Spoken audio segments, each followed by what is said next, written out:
വടാട്ടുപാറ പലവൻപേടി പുഴയിൽ 3 വിദ്യാർത്ഥികൾ മുങ്ങി മരിച്ചു. കോതമംഗലം മാർബേസിലെസ് ഡെന്റൽ കോളേജിലെ വിദ്യാർത്ഥികളാണ് മൂവരും. തിരുവല്ല സ്വദേശി ബിയോൺ, തിരുവനന്തപുരം സ്വദേശി ഹരീഷ്, കോട്ടയം സ്വദേശി അതുൽ എന്നിവരാണ് മരിച്ചത്. കോതമംഗലം മാർബേസിലെസ് ഡെന്റൽ കോളേജിലെ വിദ്യാർത്ഥികളാണ് മൂവരും. 9 പേരടങ്ങുന്ന സംഘം കുളിക്കുവാനിറങ്ങിയപ്പോഴാണ് അപകടം സംഭവിച്ചത്. 3 പേരെയും ഫയർഫോഴ്സ് മുങ്ങിയെടുത്ത് ആശുപത്രിയിൽ എത്തിച്ചെങ്കിലും ജീവൻ രക്ഷിക്കുവാനായില്ല.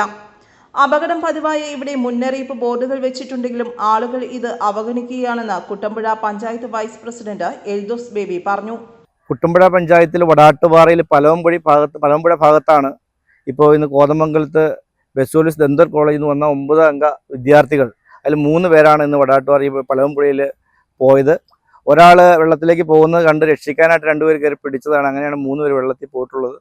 ഇപ്പോൾ 20ഓളം ആളുകൾ ഈ പലവമ്പുഴയിൽ ഇവിടെ വെള്ളത്തിൽ പോയി മരിച്ചിട്ടുള്ള സാഹചര്യമുണ്ട്.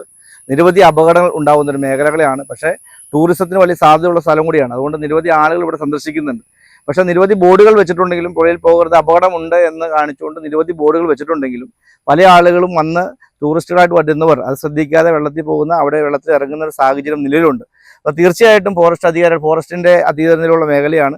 ഫോറസ്റ്റ് അധികാരികളുമായിട്ട് ബന്ധപ്പെട്ട് ഇതിനോടുള്ള കർശന നടപടികൾ, മറ്റേ വെള്ളത്തിൽ പോകാതിരിക്കാൻ തക്കവണ്ണമുള്ള നടപടികൾ സ്വീകരിക്കും. അതിനുവേണ്ടിയുള്ള കാര്യങ്ങൾ ബന്ധപ്പെട്ട് അധികാരികളുമായി ബന്ധപ്പെട്ട് പരിഹരിക്കുന്നതിന് നേതൃത്വം കൊടുക്കും. ഇനിയാണെങ്കിലും ഇവിടെ വരുന്നവർ ടൂറിസ്റ്റുകൾ വെള്ളത്തിൽ ഇറങ്ങാതിരിക്കാനുള്ള ശ്രമം ഉണ്ടാകണം. ഈ നാട്ടുകാരും ഫയർഫോഴ്സും എല്ലാവരും കൂടിയിട്ടാണ് ഇപ്പോൾ ആ വിദ്യാർത്ഥികളെ ഇവിടുന്ന് എടുത്ത് ഇപ്പോൾ കോതമംഗലം ബെസോലിസ് ഹോസ്പിറ്റലിലേക്ക് കൊണ്ടുപോയിട്ടുള്ളത്. News bureau, Kothamangalam.